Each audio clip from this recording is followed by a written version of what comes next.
নমস্কার, আমার আরেকটি নতুন ভিডিওতে আপনাদের স্বাগত। আজকে করেছিলাম কড়াইতে একটু তেল দিয়ে তার উপরে নুন আর বরবটি আলুকে দিয়ে হালকা একটু জল দিয়ে ভালো করে নেড়ে ভেজে নিয়ে চাপা দিয়ে রাখতে হবে। দেখবেন বরবটি আর আলুটা একটু লাল লাল ভাজা হয়ে গেলেই বান্না জল ঢেলে চাপা দিয়ে দিতে হবে, মানে সরষা বান্না আর কি। তাহলেই তৈরি হয়ে যাবে বরবটির চচ্চড়ি। হ্যাঁ, একটু সমুরেও নিতে হবে পেঁয়াজ টমেটো দিয়ে। অন্যদিকে আমার ভাতটা রেডি হয়ে গেছে, এবার ফ্যানটা গড়িয়ে নেব। যা বলেছিলাম, বরবটিটার একটু এইরকম বান্নাটা মরে মরে আসলেই ভালো করে তেলের ওপর সমুরা দিয়ে পেঁয়াজ আর টমেটোগুলোকে ভালো করে নাড়তে হবে। একটু ভাজা হয়ে আসলেই বরবটির তরকারিটা আবার ঢেলে দিতে হবে, ব্যাস হয়ে যাবে।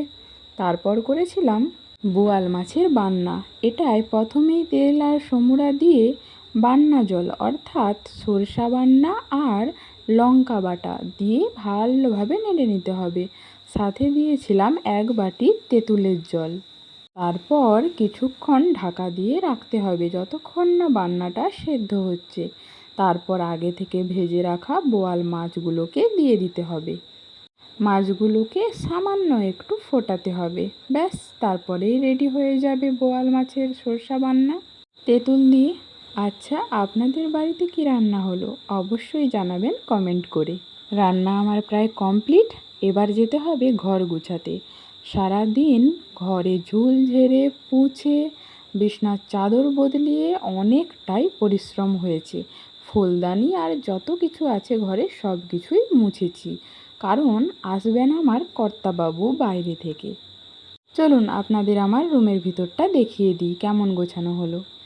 এই পর্দাটা নতুন কিনেছিলাম অনলাইন থেকে, একটু দরজা গড়ায় লাল আলপনাও দিয়েছিলাম।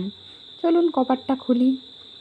এই বিছানার চাদরটা দেখতেই পাচ্ছেন, এর সাথে দুটো কুশন সেট আর বালিশের ওয়ার আর পা বালিশের কভার দুটোই ছিল। এটাও আমি অনলাইন থেকেই নিয়েছি। কেমন লাগছে অবশ্যই জানাবেন।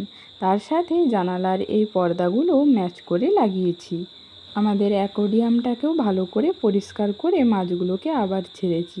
আর এইখানে যতগুলো ফুলদানি আর জিনিসপত্র দেখতে পাচ্ছেন সব কিছুকেই ভালোভাবে সার্ফ দিয়ে ধুয়ে মুছেছি। ব্যাস আমার ঘর গোছানো কমপ্লিট।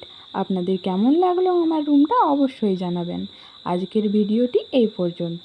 ভালো লাগলে লাইক কমেন্ট শেয়ার করতে ভুলবেন না কিন্তু।